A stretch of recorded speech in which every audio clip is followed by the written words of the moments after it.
Independent ডিজিটালে আপনাদের স্বাগত জানাচ্ছি। আমি আশিক হোসেন। আমাদের সাথে আজকে আলোচনা করতে যুক্ত আছেন ইন্ডিপেন্ডেন্ট ডিজিটালের উপবার্তা সম্পাদক ফজলুল কবির নেলসন।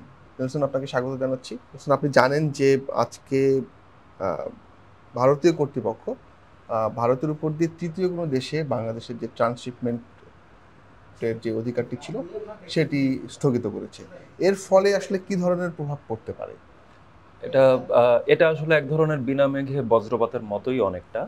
যদিও ভারতের যেই আহ, আহ, তৈরি পোশাক রপ্তানিকারকদের যে জোট, তারা দীর্ঘদিন ধরেই এই দাবিটি করে আসছিলেন। তাদের বক্তব্য ছিল হচ্ছে যে ভারত এবং বাংলাদেশ যেহেতু তৈরি পোশাক খাতের ক্ষেত্রে রপ্তানিকারক দেশ হিসেবে হচ্ছে পরস্পরের প্রতিদ্বন্দ্বী, সেহেতু হচ্ছে বাংলাদেশকে যে ট্রান্সশিপমেন্ট সুবিধাটি ভারত দিচ্ছিল সেটি আসলে সাংঘর্ষিক অবস্থা তৈরি করে, এবং তাদের একটি বিষয় ছিল যে তারা পণ্য রপ্তানির ক্ষেত্রে কিছু বাধার মুখে পড়ছে।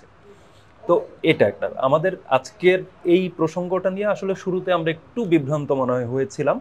এটা মূলত হচ্ছে ভারতীয় কিছু সংবাদ মাধ্যমে কিছু ব্যাখ্যা, ওরা যেহেতু প্রাইমারি সোর্স, সেটা বাংলাদেশে মিডিয়া ক্যারি করেছিল, সেখানে আমাদের যে ব্যাখ্যাটা সামনে এসেছিল যেন নেপাল, ভুটান বা মিয়ানমারে হচ্ছে রপ্তানির ক্ষেত্রে আমরা এই ট্রান্সশিপমেন্টটা বাতিল হচ্ছে।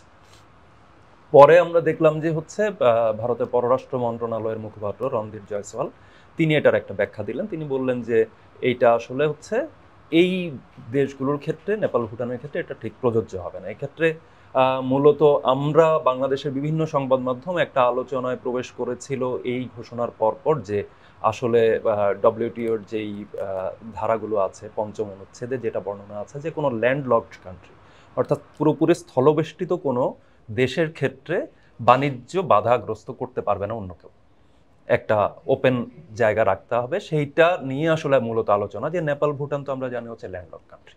তো সেই ক্ষেত্রে আসলে হচ্ছে বাংলাদেশ না হয় রপ্তানি করতে পারলো না, ট্রান্সশিপমেন্টটা বাংলাদেশের কিন্তু জন্য সেক্ষেত্রে যদি বন্ধ তারা হয়, কোথায় পাবে? কিন্তু তাদের ক্ষেত্রে তো এটা আসলে বাধাগ্রস্ত হলো। তো আমরা শেষে জয়সওয়ালের যে ব্যাখ্যা, সেখানে আমরা দেখলাম যে আসলে বিষয়টা নেপাল ভুটানের ক্ষেত্রে প্রযোজ্য হচ্ছে না, মূলত অন্য কোনো দেশে। অর্থাৎ সেই ক্ষেত্রে মুখ্যত আপনি জানেন যে আমাদের বাংলাদেশের কিছু কিছু পণ্য, বিশেষত তৈরি পোশাকের ক্ষেত্রে আছে, মেরিন বিভিন্ন ইকুইপমেন্টসের ক্ষেত্রে আছে, এ ধরনের কিছু পণ্য আসলে আমরা দিল্লি হয়ে অন্যান্য দেশে, ইউরোপের দেশগুলোতে পাঠাই বা বিভিন্ন ডেস্টিনেশনে আমরা আসলে রপ্তানি করি। তো সেটার প্রেক্ষাপটে মূলত ভারতের যে রপ্তানিকারকরা তৈরি পোশাক খাতের, তাদের একটা দীর্ঘদিনের দাবি ছিল। 2020 সালে যখন এই ট্রান্সশিপমেন্টটা হচ্ছে চালু করা হয় বাংলাদেশের জন্য, তারপর থেকেই তাদের এই ধরনের একটা তারা কথা একটা ছিল। প্রোটেস্টও করেছিলেন সম্ভবত গত বছর বা তার আগের বছর, হ্যাঁ, দিল্লি এয়ারপোর্টে, যে দিল্লি এয়ারপোর্টে পণ্যের একটা জট জট তৈরি লেগে হয়েছে আছে। এবং তারা বাংলাদেশকে কেন অগ্রাধিকার দেওয়া হচ্ছে সেটা নিয়ে তারা একটা আপত্তি জানিয়েছিল, যদিও তারপরেও এই সুবিধাটা আসলে বাংলাদেশ পেয়ে আসছিল। আমার একটা প্রশ্ন, যে বাংলাদেশে তো ইনফ্রাস্ট্রাকচার আছে, যেমন আমাদের বিমানবন্দর আছে, নৌ সমুদ্র বন্দর আছে, এখান দিয়েও তো ব্যবসাটা হয়। সেক্ষেত্রে ভারতে দিয়ে পণ্য পাঠানোর প্রয়োজনটা আসলে কেন পড়ে? এখানে আসলে হচ্ছে ক্যাপাসিটির কোশ্চেন আছে। ক্যাপাসিটি, আমি বলছি না যে বাংলাদেশের ক্যাপাসিটি নেই, ট্রান্সপোর্টেশনের এই ক্যাপাসিটি বাংলাদেশের আছে। ক্যাপাসিটিটা হচ্ছে আমাদের এখানে তৈরি পোশাক খাত নিয়ে যদি আমি বলি, তৈরি পোশাক খাতে আপনার বড় প্রতিষ্ঠান যেমন ব্যবসা করছে, ছোট মাঝারি নানা আকারের প্রতিষ্ঠান আসলে এবং সবই কিন্তু এক্সপোর্ট ওরিয়েন্টেড। আমাদের যেহেতু এই হাবটাই তৈরি হয়েছিল হচ্ছে গোটা বিশ্বকে, আমরা বলি যে একটা বড়, সারা বাংলাদেশ হচ্ছে বিশ্বের একটা সেলাই ঘর। তো সেলাই ঘর যেহেতু, সেহেতু সে হচ্ছে এখানে সেলাই করছে, এবং সেটা মূলত টার্গেটেড হচ্ছে আমার ইউরোপের বাজার, সবচেয়ে বড় বাজার, আমেরিকার বাজার, এই বাজারগুলো ধরার জন্য সে আসলে হচ্ছে কারখানাগুলো ওইটার মুখী হয়ে হচ্ছে উৎপাদনটা করে। এখন একজন বড় যেই কারখানা মালিক, তিনি হয়তো সরাসরি শিপমেন্টটা করতে পারছেন, তার জন্য এটা কোনো সংকট হচ্ছে না।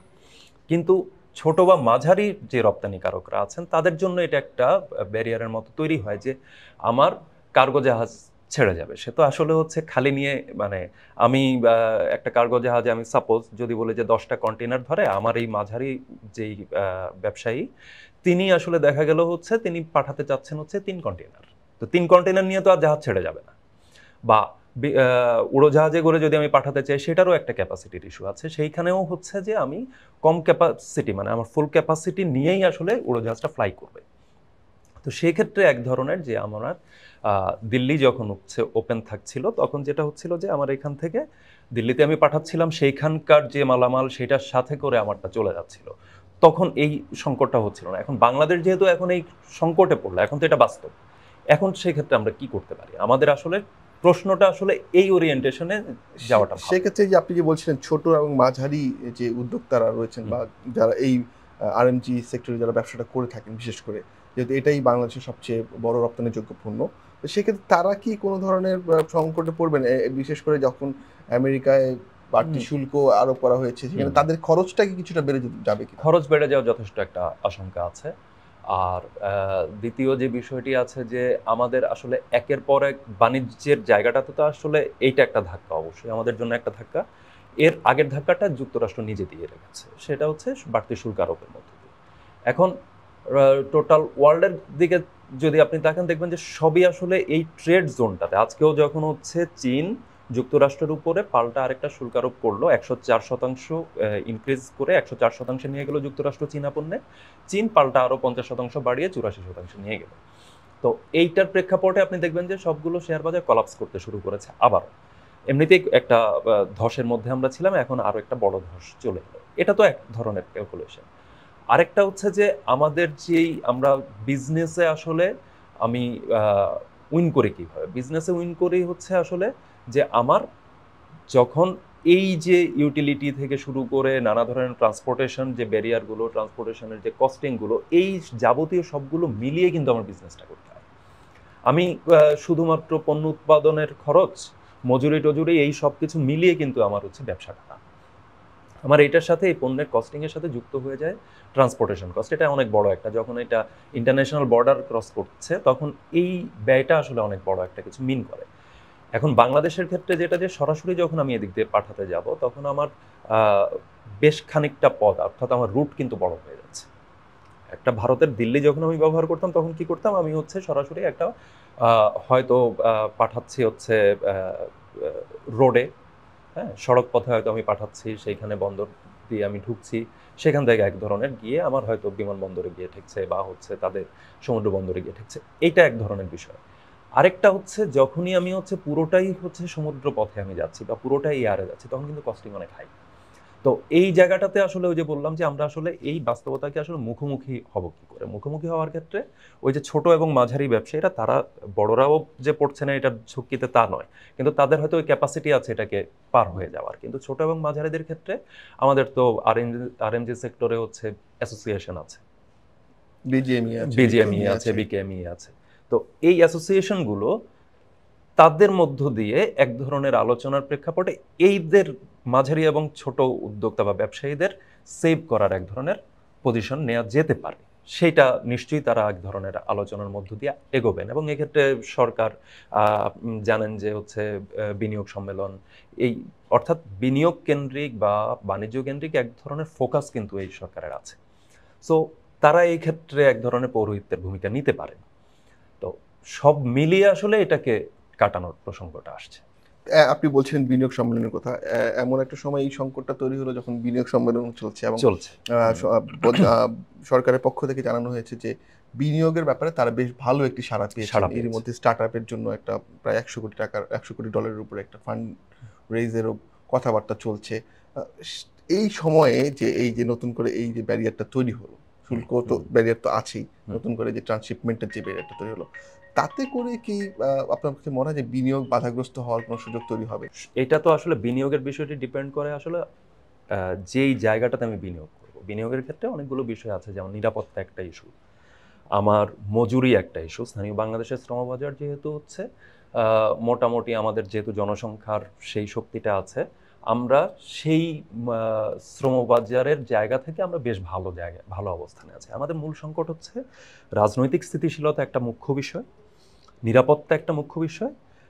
3 নম্বর হচ্ছে যে আমি যে ইউটিলিটি সাপ্লাই করাটা, হ্যাঁ, ইলেকট্রিসিটি বলেন, গ্যাস বলেন, এই যে জিনিসগুলো, এইটা একটা খুবই বড় ধরনের বিষয়। এখন আমরা একদিক থেকে হচ্ছে ইলেকট্রিসিটির জায়গায় সবসময় একটা অনিশ্চয়তা, আমরা জানি যে এই এক ধরনের আলোচনা আছে যে এই যে গ্রীষ্ম আসছে বা গ্রীষ্ম এসে গেল, এই সময় আবার লোডশেডিং এটসেট্রা এই ধরনের, বা শিল্পে গ্যাস সাপ্লাই নিয়ে এক ধরনের ক্ষোভ বিক্ষোভ আমরা দেখেছি কিছুদিন আগে ব্যবসায়ীদের মধ্যে।